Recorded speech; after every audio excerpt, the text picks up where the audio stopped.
કે મેડિકલ રજા એવી તો સરકારમાં કોઈ રજા જ નથી. નથી. એ આપણે પાડેલું નામ છે. જી. રૂપાંતરિત રજા મેડિકલ ગ્રાઉન્ડ ઉપર ભોગવી શકાય છે, પણ રૂપાંતરિત રજા પણ આપણી સર્વિસ બુકમાં જમા હોતી નથી. કમ્પેરિઝન કરવા માંગીશ હા. એક ફિક્સ પેના કર્મચારીનું અને એક ફૂલ પેના કર્મચારીનું.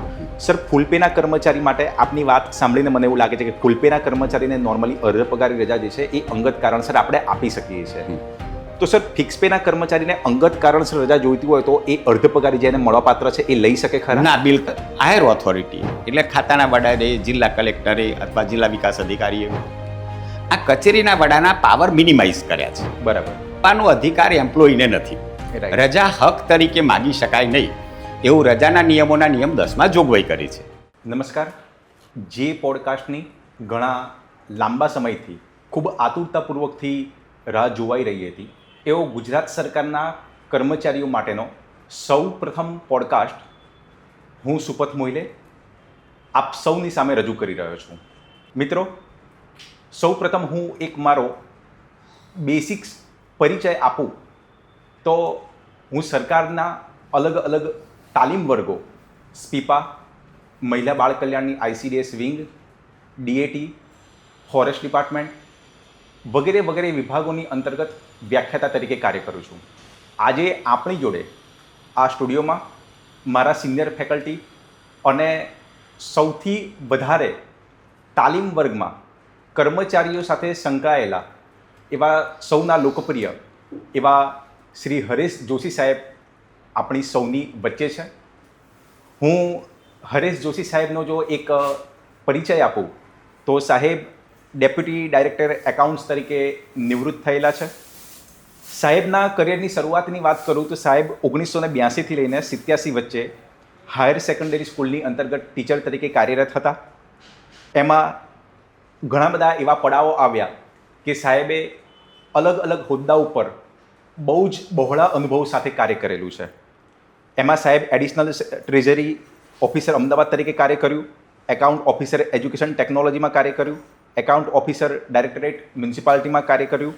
સાહેબે એકાઉન્ટ ઓફિસર તરીકે ગુજરાત સ્ટેટ ડિઝાસ્ટર મેનેજમેન્ટ ઓથોરિટીમાં કાર્ય કરેલું છે. એકાઉન્ટ ઓફિસર તરીકે સ્પીપામાં પણ કાર્ય કર્યું છે. Account officer directorate of account treasury જેને આપણે DAT તરીકે ઓળખીએ છીએ એમાં પણ સાહેબે કાર્ય કર્યું છે. આસિસ્ટન્ટ એક્ઝામિનર ઓફિસમાં એમણે કાર્ય કર્યું છે. ડેપ્યુટી ડાયરેક્ટર એકાઉન્ટ્સમાં એમણે HRMS સેલમાં કાર્ય કર્યું છે. બહુ જ લાંબો અનુભવ મિત્રો. અને તાલીમ સંસ્થાઓની અંતર્ગત પણ આપણે જોઈએ કે કોઈ પણ પ્રશ્ન હોય, સાહેબને આપણે રજાના પ્રશ્નો પૂછીએ, પગારના પૂછીએ, પેન્શનના પૂછીએ કે અન્ય કોઈ પણ પ્રશ્ન હોય તો એ તમામ પ્રશ્નના ઉત્તર ચોક્કસથી જોશી સાહેબની પાસેથી મળી જ રહેશે. તો હું જોશી સાહેબનું સ્વાગત કરું છું સ્ટુડિયોમાં. જોશી સાહેબ, ખૂબ ખૂબ આપને આવકારું છું. અને સાહેબ, આજનો જે પોડકાસ્ટ જે છે એમાં આપણે જે ચર્ચા કરવાની છે એ રજાના નિયમોની કેટલીક ચર્ચા કરવી છે. સર, આ પોડકાસ્ટમાં આપણે અગાઉથી કેટલાક કર્મચારી જોડેથી પ્રશ્નો મેળવ્યા હતા અને કચેરીમાં કામ કરતી વખતે સર એમને ઘણા બધા એવા પ્રશ્નોનો સામનો કરવો પડતો હોય છે કે એમાં ક્યારેક એ લોકો અસમંજસની સ્થિતિમાં હોય છે.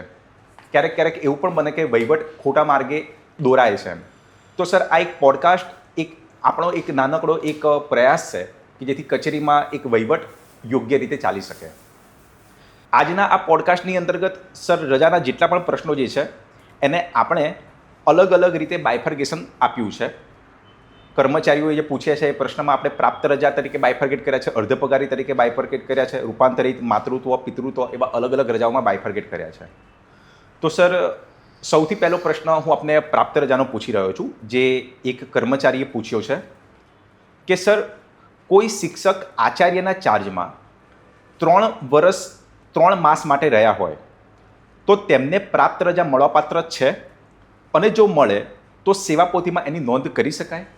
સુપથ સર, એમાં આપણા ગુજરાત મુલકી સેવા રજા નિયમો જે છે એના નિયમ 46માં પ્રાપ્ત રજા માટેની જોગવાઈઓ કરેલી છે અને રૂલ 50માં એ જ રજાના નિયમોના રૂલ 50માં વેકેશન ખાતાના કર્મચારીઓ માટેની પ્રાપ્ત રજાની જોગવાઈઓ કરેલી છે. એટલે વેકેશન ખાતાનો કર્મચારી એ જો વેકેશનમાં ફરજ બજાવે તો એને પણ પ્રાપ્ત રજા મળશે. રૂલ 50માં એવી જોગવાઈ છે કે જો એણે પૂરું વેકેશન ન ભોગવ્યું હોય તો પૂરેપૂરી પ્રાપ્ત રજા મળવાપાત્ર થાય છે. પણ વેકેશનનો કોઈ ભાગ ન ભોગવ્યો હોય તો પ્રમાણસર પ્રાપ્ત રજા મળવાપાત્ર થાય છે. આ કિસ્સામાં એમને 3 વર્ષ અને 3 માસ આચાર્યનો ચાર્જ રાખ્યો છે. આચાર્યને વેકેશન હોતું નથી. એટલે 3 વર્ષની પૂરી પ્રાપ્ત રજા, 1 વર્ષની 30 લેખે 90 પ્રાપ્ત રજા એમને મળવાપાત્ર થાય. અને વધુ 3 માસ ચાર્જ રાખ્યો છે, તો 1 વર્ષની 30 તો 3 માસની પ્રપોર્શનેટ એમને પ્રાપ્ત રજા મળવાપાત્ર થાય. કોઈ પણ રજા એને મળવાપાત્ર થાય એની નોંધ સેવાપોથીમાં કરવી ફરજિયાત જ છે. રાઈટ. અને એની રજા મળી છે તો નોંધ નહીં હોય સેવાપોથીમાં તો એની રજા ક્યાં છે એ ખબર જ નહીં પડે. બરાબર. એટલે સેવાપોથીમાં નોંધ થાય તો ચોક્કસ થાય અને કરવાની જ છે. Right right right. સર, બીજા એક કર્મચારીનો પ્રશ્ન છે કે સર 200 પ્રાપ્ત રજા જમા હોય તો તેમાં કેટલી મેડિકલ રજા અથવા રૂપાંતરિત રજા એડ કરી શકાય અને તેમાં કુલ કેટલા દિવસનું રોકડમાં રૂપાંતર મળે? વધુમાં એવું કહે છે કે આવો કોઈ જીઆર અથવા નિયમ હોય તો સંદર્ભ જણાવવા વિનંતી છે સર. 200 પ્રાપ્ત રજા જમા છે. હવે એ કર્મચારીનો પ્રશ્ન એવો છે કે એમાં કેટલી મેડિકલ કે રૂપાંતરિત એડ કરી શકાય. હા. હવે પ્રશ્ન એ છે કે મેડિકલ રજા એવી તો સરકારમાં કોઈ રજા જ નથી. રજા જ નથી. એ આપણે પાડેલું નામ છે. જી. રૂપાંતરિત રજા મેડિકલ ગ્રાઉન્ડ ઉપર ભોગવી શકાય છે, પણ રૂપાંતરિત રજા પણ આપણી સર્વિસ બુકમાં જમા હોતી નથી. બરાબર છે.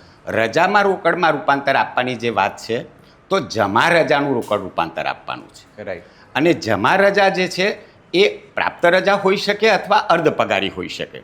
બરાબર છે. આપણા ગુજરાત મુલકી સેવા રજા નિયમો છે, એના નિયમ 64માં 300 રજાનું રોકડમાં રૂપાંતર મળશે એવી જોગવાઈ છે.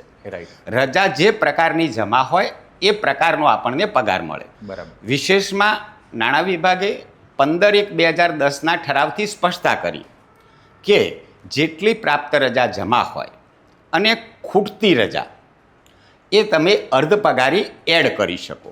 રાઈટ. એટલે આ કિસ્સામાં માનો કે એની 200 પ્રાપ્ત રજા જમા છે પણ 500 અર્ધ પગારી જમા છે.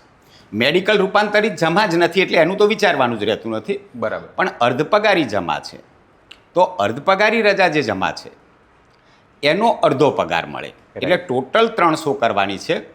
200 પ્રાપ્ત રજા અને 300માં 100 ખૂટી એ 100 અર્ધ પગારી. હવે અર્ધ પગારીનો અડધો પગાર મળવાપાત્ર થાય. અહીં પ્રશ્ન એ પણ ઉદ્ભવે છે શિક્ષકોના કેસમાં. જી. હમણાં જ આપણે આગળના પ્રશ્નમાં વાત કરી કે કોઈ એક શિક્ષક આચાર્યમાં હતા, જી. ચાર્જમાં, અને શિક્ષક પણ હતા. શિક્ષકોના કેસમાં પ્રાપ્ત રજા હોતી નથી, પણ એઝ એ આચાર્ય એણે પ્રાપ્ત રજા કમાયેલા છે. હવે એની 200 પ્રાપ્ત રજા જમા છે તો એની ખૂટતી 100 અર્ધ પગારી રજા છે એ 200 અર્ધ પગારી રજાનું 100માં રૂપાંતર કરી અને 300 રજાનો પગાર મળી શકે ફક્ત વેકેશનલ સ્ટાફને.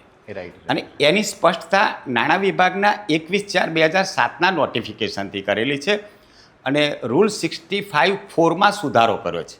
રાઈટ. રૂલ 65(4) એવું કહેતો હતો કે અર્ધ પગારીની અડધી જ મળે એમ. એમાં 2007માં નાણાં વિભાગે સુધારો કરેલો છે. ઓકે સર, એક ફક્ત આ અનુસંધાનમાં એક કાઉન્ટર પ્રશ્ન પૂછું છું. અત્યારે આપની સાથે વાતચીત કરતી વખતે મારા વિચારમાં આવ્યો છે. સર, નોર્મલી જો કોઈ બીઆરએસ લેતું હોય તો ત્યારે આપણે એને પ્રાપ્ત રજાનું જે રોકડમાં રૂપાંતર આપીએ તો એમાં શું અર્ધ પગારી જે રજા આપણે કન્સિડર કરવાની? ચોક્કસ આપી શકાય. જી. એ નિવૃત્તિના કેસમાં રજાનું રોકડમાં રૂપાંતર છે. Right. અને 15/1/10નો ઠરાવ એવું કહે છે જી. કે એને રજાનું રૂપાંતર મળે. બરાબર. એટલે સ્વૈચ્છિક નિવૃત્તિ એ પણ એક નિવૃત્તિનો પ્રકાર છે. એટલે આપણે પ્રાપ્ત રજાને એમાં ખૂટતી અર્ધ ખૂટતી પગારી અર્ધ પગારી ઉમેરીને આપી શકાય. Okay sir. એવું રૂલ પ્રોવિઝન કોઈ સ્પષ્ટ નથી કહેતું, પણ રૂલ પ્રોવિઝન જ એવું છે કે નિવૃત્તિના કેસમાં જમા રજાનું રોકડ રૂપાંતર મળે. રૂલ નંબર 64 રજાના નિયમો, જી. એમાં કયા સંજોગોમાં રજાનું રોકડમાં રૂપાંતર મળશે એના ઇવેન્ટ આપેલા છે. Right. કે ભાઈ નિવૃત્તિ, વય નિવૃત્તિ, અશક્તતા પેન્શન કે ફરજિયાત નિવૃત્તિ, એ ઇવેન્ટ આપેલા છે. તો Right. એમાં નિવૃત્તિ શબ્દ આવી ગયો એટલે સ્વૈચ્છિક નિવૃત્તિ લાગુ પડે. જી સર, જી. સર, બીજો એક પ્રશ્ન છે. કર્મચારી પૂછે છે, સર, 1 વર્ગ 1ના અધિકારી નિવૃત્ત થયા છે અને ખાતાકીય તપાસ એમની ચાલુ છે, તો 300 રજાનું રોકડમાં રૂપાંતર આપી શકાય? સર, આ એવો પ્રશ્ન છે કે મેક્સિમમ કદાચ કર્મચારીઓ અવારનવાર પૂછતા હોય છે, તો હું ડેફિનેટલી એવું કહીશ કે સર, આ પ્રશ્ન સરકારની અંતર્ગત ઘણા બધા એવા કર્મચારીઓનો આ એક પ્રશ્ન છે. મિત્રો, જો કોઈ કર્મચારી નિવૃત્ત થાય છે અને એની સામે કોઈ ડિપાર્ટમેન્ટલ ઇન્ક્વાયરી ચાલુ છે, અથવા એ સસ્પેન્શન પર છે, અથવા એની સામે કોઈ ક્રિમિનલ કેસ ચાલી રહ્યો છે, તો આપણા ગુજરાત મુલ્કી સેવા રજા નિયમોના નિયમ 64માં જે રજાનું રોકડમાં રૂપાંતર આપવાની જોગવાઈ છે, એમાં અંગેની કોઈ સ્પષ્ટતા કરેલી નહોતી. કર્મચારી મંડળોની રજૂઆત ધ્યાને લઈ સરકારે 21/1/2008ના રોજ એક નોટિફિકેશન બહાર પાડ્યું. જી. અને એમાં એવું કહેવામાં આવ્યું કે જે કર્મચારી નિવૃત્ત થાય છે એની સામે જો કોઈ વસૂલાતનો પ્રશ્ન હોય તો વસૂલાત જેટલી રકમ વિધોલ્ડ કરીને એને રોકડમાં રૂપાંતર આપી શકાય. અને વસૂલાતનો પ્રશ્ન ના હોય તો પૂરેપૂરું આપી શકાય. જી. અને જેટલું રૂપાંતર આપવાનું છે એના કરતાં ઓછી રકમ વસૂલ કરવાની છે તો પાર્શિયલી પણ રૂપાંતર આપી શકાય છે. નાણાં વિભાગનું 21/1/2008નું નોટિફિકેશન છે. ઓકે. સર, પ્રાપ્ત રજાના પ્રશ્નો હું અહીંયા પૂરા કરું છું. આમ તો સર ઘણા બધા પ્રશ્નો છે, પરંતુ જે મહત્વપૂર્ણ પ્રશ્નો હતા એને આપણે ફિલ્ટર કર્યા છે. હવે સર, હું અર્ધપગારી રજાના પ્રશ્નો પર આવું છું. એક કર્મચારી પૂછે છે કે સર, અર્ધપગારી રજા ભોગવવા માટે તબીબી પ્રમાણપત્રની જરૂર પડે કે નહીં? જો અર્ધપગારી રજા છે એ કોઈ પણ કારણસર ભોગવી શકાય છે. આપણા ગુજરાત મુલ્કી સેવા રજા નિયમોના નિયમ 57માં અર્ધપગારી રજા માટેની જોગવાઈઓ કરેલી છે. પણ અર્ધપગારી રજા દરમિયાન અડધો પગાર મળે. બરાબર. એટલે તબીબી પ્રમાણપત્રની રજા જો તમે અર્ધપગારી રજા મૂકો છો તો કોઈ આવશ્યકતા નથી. પરંતુ આપણે આગળ વાત કરી તેમ કે અર્ધપગારી રજા મેડિકલ ગ્રાઉન્ડ ઉપર રૂપાંતરિત રજા તરીકે ભોગવી શકાય છે. અને જો તમે રૂપાંતરિત રજા લો છો તો તમારે તબીબી પ્રમાણપત્ર આપવું પડે. બીજી વસ્તુ, તમે પ્રાપ્ત રજા મૂકો છો કે અર્ધપગારી મૂકો છો, પણ રજાના રિપોર્ટમાં તમે તમારી પોતાની માંદગીનું કારણ બતાવો છો તો એ તમે બીમાર છો એના આધાર તરીકે તમારે તબીબી પ્રમાણપત્ર આપવું જ પડે. રાઈટ. પણ માંદગીના કારણ સિવાય તમે અર્ધપગારી રજા મૂકો છો, સામાજિક કારણોસર, અંગત કારણોસર, ફેમિલી મેમ્બરની બીમારી માટે તબીબી પ્રમાણપત્ર આપવાની આવશ્યકતા નથી. સર, તો હું એક કમ્પેરિઝન કરવા માંગીશ, એક ફિક્સ પેના કર્મચારીનું અને એક ફૂલ પેના કર્મચારીનું. સર, ફૂલ પેના કર્મચારી માટે આપની વાત સાંભળીને મને એવું લાગે છે કે ફૂલ પેના કર્મચારીને નોર્મલી અર્ધપગારી રજા જે છે એ અંગત કારણસર આપણે આપી શકીએ છીએ. તો સર, ફિક્સ પેના કર્મચારીને અંગત કારણસર રજા જોઈતી હોય તો એ અર્ધપગારી જેને મળવાપાત્ર છે એ લઈ શકે ખરા? ના, બિલકુલ ના લઈ શકે. જી. નાણાં વિભાગના 28/3/16ના ફિક્સ પેનો જે ઠરાવ છે એના ફકરા નંબર 4 એવું કહ્યું છે કે આ જે અર્ધપગારી રજા આપવામાં આવે છે માત્ર માંદગીના કારણસર ભોગવી શકાશે. અને અર્ધપગારી એટલા માટે છે કે એની 10 રજા જમા કરવામાં આવે છે, પૂરા પગારની કરવામાં આવે છે. પણ જો એને 20 દિવસ ગેરહાજર રહેવું હોય, રજા એની પાસે બેલેન્સમાં 10 જ છે પણ એને 20 દિવસ ગેરહાજર રહેવું હોય તો એને અડધો પગાર મળશે. Okay sir. કેમ કે આ એક એવો પ્રશ્ન હતો, ફિક્સ પેના એમ્પ્લોયી માટે આ અર્ધપગારી રજા નથી, આ special leave for medical ground. પણ એને પૂરો પગાર જોતો હોય તો 10 ભોગવી શકે અને અડધો પગાર જોતો હોય તો 20 ભોગવી શકે. એટલે આમાં રૂપાંતરિત કરતા ઉલટું છે. રાઈટ. કે તમારી અર્ધપગારી બમણી ઉધારીને રૂપાંતર થાય છે. બરાબર છે. જ્યારે આમાં તમારી ખાસ રજા 10 છે એના બમણા દિવસ ગેરહાજર રહી શકો છો. રાઈટ. Okay sir. બીજો એક પ્રશ્ન એક કર્મચારીનો છે કે સર, કોઈ વેકેશનલ કર્મચારી CL વપરાઈ ગઈ હોય અને તે વર્ષમાં 2-3 વાર એક દિવસની રજાની જરૂર ઊભી થાય તો દરેક સમયે એક દિવસ માટે અર્ધપગારી રજા તેને મળી શકે? અર્ધપગારી રજા છે એ કોઈ પણ કારણસર ભોગવી શકાય છે. પ્રાપ્ત રજામાં એવી એક જોગવાઈ કરી છે કે એને ઓછામાં ઓછી 7 મૂકવી પડશે, પણ સામાન્યતઃ મંજૂર કરનાર ઓથોરિટી 7 કરતાં ઓછી મંજૂર કરી શકે. આ જોગવાઈ માત્ર પ્રાપ્ત રજામાં છે. અર્ધપગારી રજામાં આવી કોઈ જોગવાઈ નથી. એટલે મંજૂર કરનાર અધિકારી સ્વવિવેક અનુસાર એક દિવસની પણ અર્ધપગારી રજા મંજૂર કરી શકે. રાઈટ. સર, આના ઉપરથી એક કાઉન્ટર પ્રશ્ન ફક્ત એક મારા માઇન્ડમાં છે જે કર્મચારીઓ ઘણી વખત પૂછતા હોય છે. સર, એ તમે બાયફર્ગેશન આપશો કે નોર્મલી પ્રાપ્ત રજા એક સાથે કેટલી મૂકી શકાય અને અર્ધ પગારી રજા એક સાથે આપણે કેટલી મૂકી શકીએ? એટલે ઘણી ખરી વખત એવું થાય છે કે કચેરીના વડા એવું કહે છે કે આટલી રજા હું એક સાથે મંજૂર નહીં કરું. તો મારે એવું બાયફર્ગેશન આપના તરફથી સાંભળવું છે કે ઉદાહરણ તરીકે આટલા દિવસની રજા હોય તો કચેરીના વડા પ્રાપ્ત રજા મંજૂર કરી શકે, આટલા દિવસની ખાતાના વડા મંજૂર કરી શકે, આટલા દિવસની વહીવટી વિભાગના સચિવ મંજૂર કરી શકે. તો એનું બાયફર્ગેશન પ્રાપ્ત રજા અને અર્ધ પગારી રજા માટે આપ કહી શકશો? હા, પ્રાપ્ત રજા મંજૂર કરવાની સત્તાઓ જી એ આપણા ગુજરાત મુલ્કી સેવા રજા નિયમોના પરિશિષ્ટ 2માં આપેલી છે.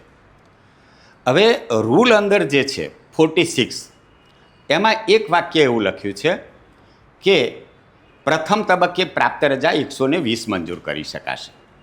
પરિશિષ્ટ 2માં એવું લખ્યું છે કે ખાતાના વડા, વહીવટી વિભાગ અને કચેરીના વડા 240 રજા મંજૂર કરી શકશે. બરાબર. અહીં લોકો મૂંઝવણ અનુભવે છે કે પરિશિષ્ટમાં 240 લખ્યું છે અને રૂલમાં 120 લખ્યું છે. બિલકુલ માઇન્યુટલી ઇન્ટરપ્રિટેશન કરીએ તો રૂલમાં એવું લખ્યું છે કે એક સાથે 120 મંજૂર કરી શકાશે. રાઈટ. એટલે તમે મારી પાસે રજા માગો છો, પ્રાપ્ત રજા તમારે 120થી વધુ જરૂર છે, પણ પ્રથમ તબક્કે હું 120 જ મંજૂર કરી શકીશ. ઓકે. અને હવે આવશ્યકતા છે તો તમે બીજી રજા માટે એપ્લાય કરશો અને 120 પૂરી થાય એટલે 121માં દિવસે હું બીજી 120 મંજૂર કરી શકું છું, પણ એક સાથે 240 મંજૂર કરી શકાતી નથી. એટલે એક ઓર્ડર 120નો હોવો જોઈએ. બીજી એક સ્પષ્ટતા કરું, ઘણા બધાને કોઈ ગેરસમજ ઊભી ના થાય કે રજાના નિયમો જે છે એની આપણે જોગવાઈ કરી કે કચેરીના વડા 240 પ્રાપ્ત રજા મંજૂર કરી શકે છે, એક સાથે 120 કરી શકે છે.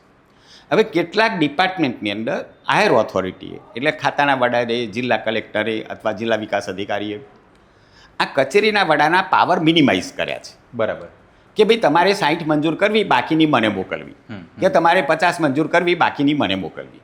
તો ખાતાના વડાના જે ઠરાવો પરિપત્રો હોય એ પણ એને ફોલો કરવાના રહેશે. રાઈટ. બરાબર. એટલે એને સત્તા તો 120 મંજૂર કરવાની છે, પણ હાયર ઓથોરિટીએ પાવર મિનિમાઇઝ કર્યા હોય તો એ ફોલો કરવાના રહેશે. રાઈટ.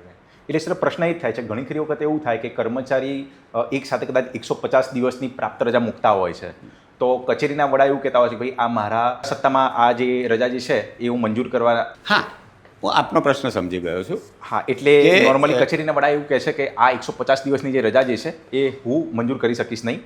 તો એવા કિસ્સાની અંતર્ગત શું એ રજા ખાતાના વડા મંજૂર કરી શકશે? નહીં મોહિલ સાહેબ, આપણે આગળ વાત કરી કે એક સાથે પ્રાપ્ત રજા 120 મંજૂર કરી શકાય છે.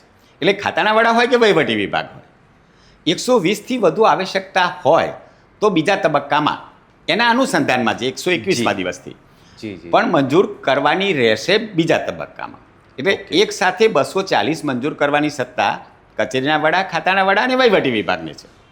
પણ એટ એ ટાઈમ 120 જ મંજૂર કરી શકાશે અને આવશ્યકતા જાય તો થાય તો વધુ 120 દિવસ એક્સટેન્ડ કરી શકાય. હવે અહીં આપનો જે પ્રશ્ન હતો કે ઘણા બધા કચેરીના વડા એવું કહે છે કે મારી સત્તામાં નથી આવતું, તો ત્યાં પેલો પ્રશ્ન આવે છે કે એના ખાતાના વડાએ એના પાવર મિનિમાઇઝ કર્યા હોય. બરાબર.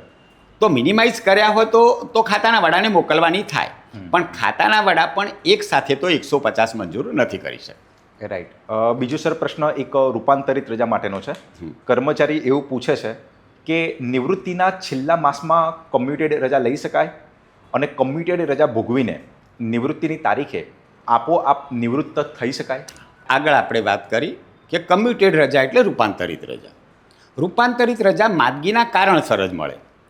એટલે નિવૃત્તિના છેલ્લા દિવસોમાં લઈ શકાય, તો બીમાર હોય તો લઈ શકાય, નિવૃત્તિના દિવસોમાં હોય કે ન હોય. બરાબર છે. એટલે એ બીમાર હોય તો કમ્યુટેડ રજા લઈ શકાય. લઈ શકાય એ શબ્દ સાથે થોડુંક હું સ્પષ્ટીકરણ કરીશ. જી સર. કે મંજૂર કરનાર ઓથોરિટી મંજૂર કરે તો લઈ શકે. કોઈ પણ રજા લેવાનો અધિકાર એમ્પ્લોયીને નથી. રજા હક તરીકે માગી શકાય નહીં એવું રજાના નિયમોના નિયમ 10માં જોગવાઈ કરી છે.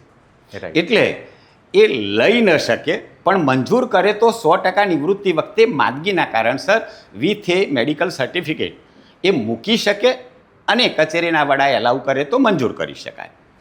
પ્રશ્ન એ છે કે નિવૃત્ત થઈએ રજા પરથી તો થઈ શકાય તો 100% થઈ શકાય. આપણા પેન્શનના જે રૂલ્સ છે એના રૂલ નંબર 43માં એવી જોગવાઈ કરી છે કે કોઈ પણ કર્મચારી નિવૃત્તિની તારીખે રજા પર હોય તો એનો પેન્શન પાત્ર પગાર કઈ રીતે ગણવો. બરાબર. ઇટ્સ મીન્સ કે નિવૃત્તિ સુધી રજા લઈ શકાય છે, તો જ સરકારે પ્રોવિઝન કરેલું છે કે રજા પરથી નિવૃત્ત થાય તો એનો પેન્શન પાત્ર પગાર કેવી રીતે કાઉન્ટ કરવો એની જોગવાઈઓ પેન્શન રૂલ્સના રૂલ 43માં છે. રાઈટ. તો સર એનો મતલબ એવો થયો કે માંદગીની જે રજા જે છે એ પણ હક તરીકે ન લઈ શકાય? બિલકુલ નહીં. માંદગીની જે રજા છે એમાં પણ આપણા રજાના નિયમોમાં નિયમ 38માં જોગવાઈ કરી છે જી. કે બીમારી એ રજા મંજૂર કરવા માટેનો હક બનતી નથી.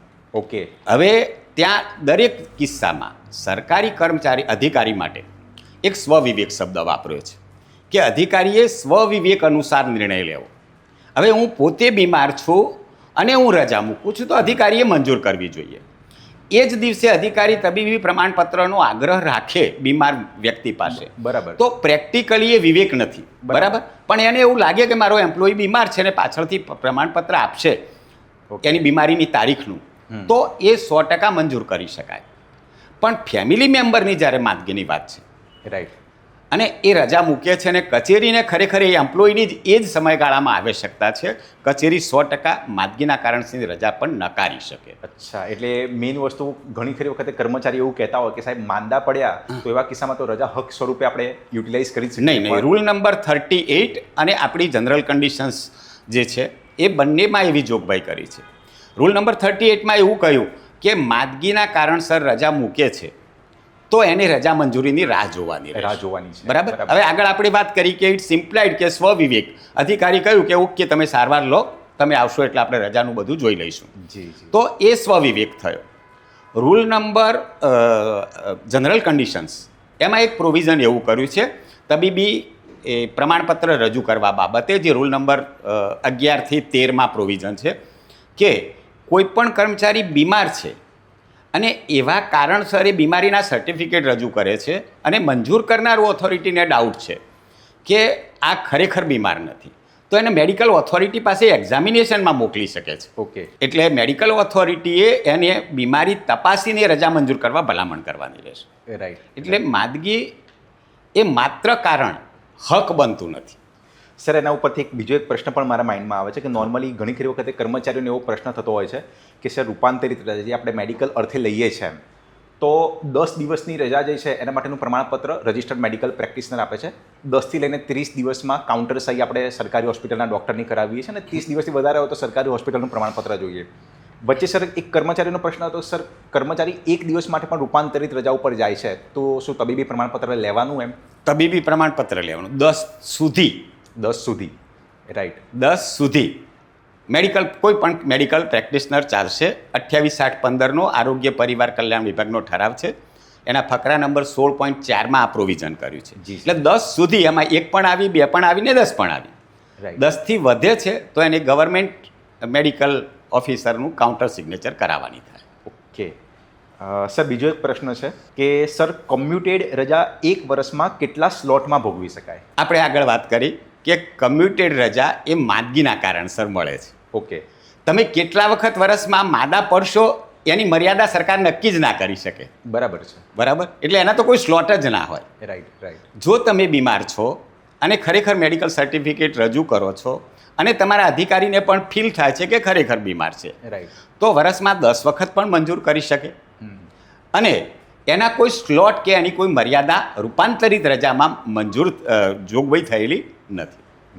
એટલે એના કોઈ સ્લોટ ના હોય શકે ભોગવવા માટે. તમે બીમાર પડો છો એટલા વખત લઈ શકો.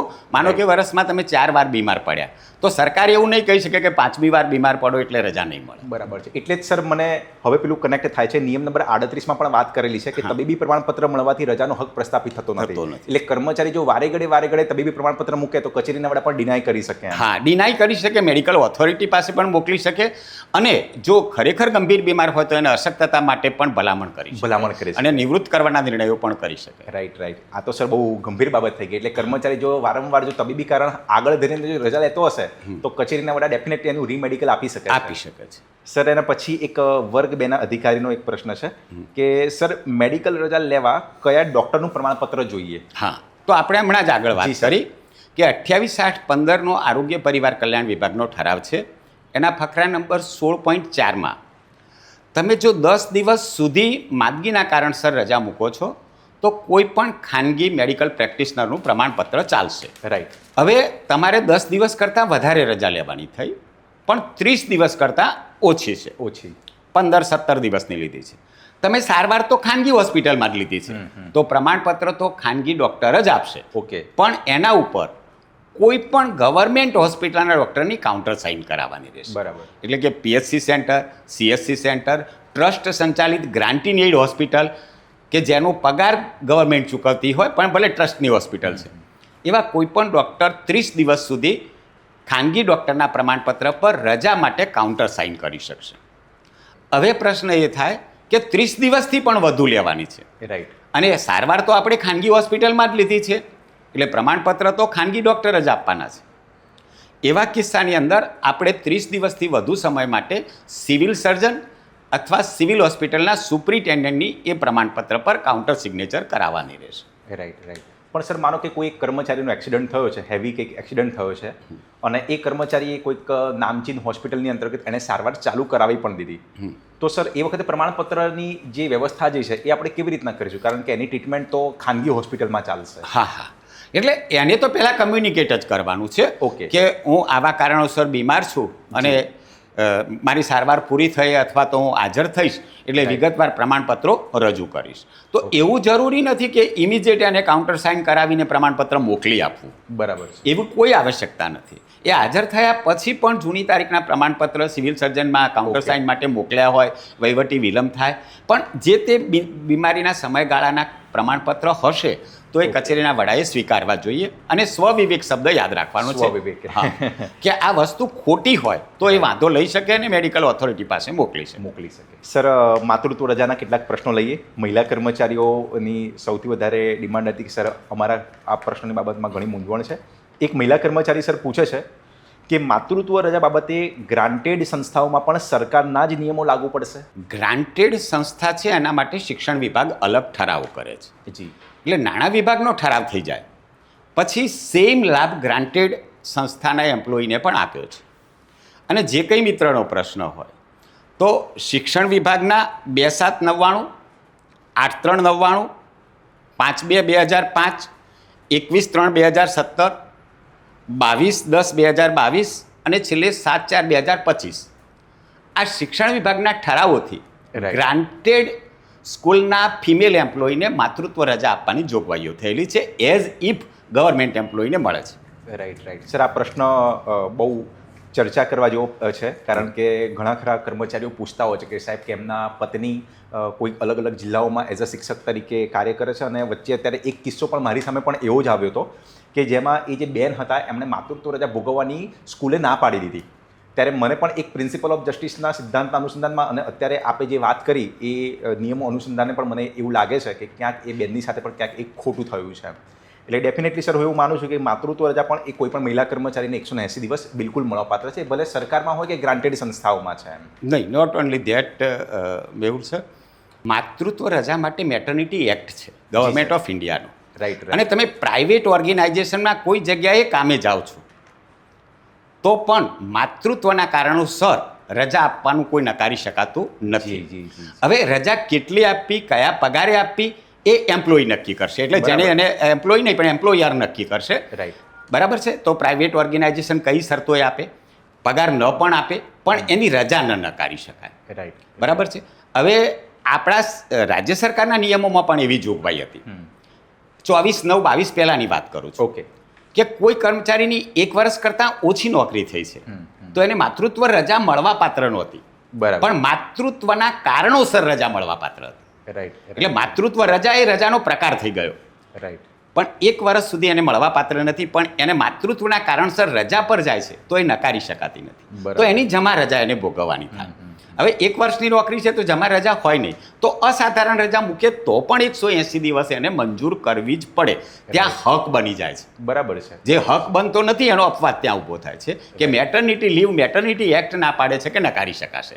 રાઈટ. પણ કયા પગારે આપવી, કેટલી આપવી, હવે 24/9/22 સરકારે પ્રોએક્ટિવ થઈને પહેલા દિવસથી પૂરા પગારે આપવાનું નક્કી કર્યું છે. અને નોકરીમાં દાખલ થયા પહેલાં પણ બર્થ થયો હોય ને ઇન બિટવીન દાખલ થાય છે તો રિમેનિંગ રજા આપવાની પણ સરકારે 30/4/25ના ઠરાવથી જોગવાઈ કરી છે. Right sir. સર, આજનો એક અંતિમ પ્રશ્ન એક લઈ લઈએ. એક મહિલા કર્મચારી એવું પૂછી રહ્યા છે, સર, અત્યારે થોડા સમય પહેલાં ગ્રુપ એના નવા નિમણૂકના ઓર્ડર મળ્યા છે. તો એમાં એક મહિલા કર્મચારી છે જેમની નવી નિમણૂક થાય છે અને એ મહિલા કર્મચારી એવું કહે છે કે મારે 30 દિવસનું બાળક છે અને એ મહિલા કર્મચારી અત્યારે સરકારમાં જોડાયા છે, તો શું એમને માતૃત્વ રજાનો લાભ મળવાપાત્ર થશે? હા, અત્યાર સુધી નહોતો થતો. હમણાં 30/4/2025 જી સર. સરકારે એક ઠરાવથી સ્પષ્ટતા કરી કે જો કોઈ મહિલા કર્મચારી એને બર્થ નોકરીમાં જોડાયા પહેલાં બાળકનો થયેલો છે અને ઇન બિટવીન 180 દિવસ બાળકને થાય એ પહેલાં એને નોકરી મળે છે, તો એ હાજર થઈ અને બાળકના જન્મથી હાજર થયા તારીખ સુધીના દિવસો બાદ કરી અને એને બાકીની મેટર્નિટી લીવ મંજૂર કરી શકાશે અને પૂરા પગારે કરી શકાશે. રાઈટ. એટલે દાખલા તરીકે તમે કહ્યું કે 30 દિવસનું બાળક છે અને એ બેન હાજર થઈ જાય છે, તો એક દિવસ હાજર થઈને 150 દિવસની રજા એની ઓફિસે મંજૂર કરવાની રહેશે. એ 30/4/25ના ઠરાવથી સ્પષ્ટતા કરેલી છે. અને સર, એના જેવો જ એક સિમિલર એક પ્રશ્ન છે કે એક મહિલા કર્મચારી પૂછે છે કે સર, એક મહિલા કર્મચારીની નવી નિમણૂક થાય છે, કર્મચારીને એક બાળક છે અને નિમણૂકના 98 દિવસ પહેલાં 2 જોડિયા બાળક થાય છે. હા, તો એ મહિલા કર્મચારીને માતૃત્વ રજા મળવા 100% મળે. 180માંથી 98 દિવસ બાદ કરીએ છીએ આપણે. ઓકે. એટલે 82 દિવસ વધે. રાઈટ. તો એની 82 દિવસની માતૃત્વ રજા હાજર થયા પછી નવી કચેરી એની મંજૂર કરી શકે અને કરવાની છે. કરી શકે એવું નથી કહેતા, અહીં હક બની જાય છે. રાઈટ. એમાં રૂલમાં જ કહ્યું છે કે માતૃત્વ રજા નકારી શકાતી નથી, એટલે એ કરી શકે છે. Okay sir. સર, આમ જોવા જઈએ તો ઘણા બધા પ્રશ્નો છે, પરંતુ એક થોડીક સમય મર્યાદાને ધ્યાનમાં રાખીને આજે આપણે અહીંયા એક વિરામ પામીએ છીએ. પણ આવનારા સેશનની અંતર્ગત આ જ રજાના જે કેટલાક પ્રશ્નો જે છે એને આપણે આગળ કન્ટિન્યુઅસ કરીએ સર. અને આપ સૌનો પણ ખૂબ ખૂબ આભાર. આ જે પોડકાસ્ટ જે રજૂ કરવાના હતા એ પોડકાસ્ટ રજૂ કરવાની પહેલાં આપ સૌએ ખૂબ સારો પ્રતિસાદ આપ્યો છે. આપના પ્રશ્નો અમારા સુધી પહોંચાડ્યા છે અને એ જ પ્રશ્નોની ચર્ચા અત્યારે આપણા સૌના જે સિનિયર ફેકલ્ટી જે છે શ્રી હરેશ જોશી સાહેબ એમની સાથે પણ આપણે કરેલી છે. મિત્રો, આ પોડકાસ્ટ જો આપને સારો લાગ્યો હોય તો ડેફિનેટલી આના પ્રતિભાવો અમારા સુધી પહોંચાડજો, જે આવનારા પોડકાસ્ટને એક રજૂ કરવા માટે અમારા માટે પણ એક મોટિવેશન, અમારા માટે પણ એક માર્ગદર્શન તરીકેનું કાર્ય કરશે. અને વધુમાં જો આ પોડકાસ્ટમાં આપના બીજા અન્ય કોઈ પ્રશ્નને સમાવવા માંગો છો તો ચોક્કસથી આપના જે પ્રશ્નો જે છે એ અમારા સુધી મોકલી આપજો. રજાના નિયમોના જે કેટલાક જે આવા વણ ઉકેલ્યા પ્રશ્નો જે છે, રજાના નિયમોના આવા જે વણ ઉકેલ્યા પ્રશ્નો જે છે, જેની આપણે આવનારા સમયમાં ચોક્કસથી સમયાંતરે ચર્ચા કરતા રહીશું. Thank you so much. Good bye to all of you.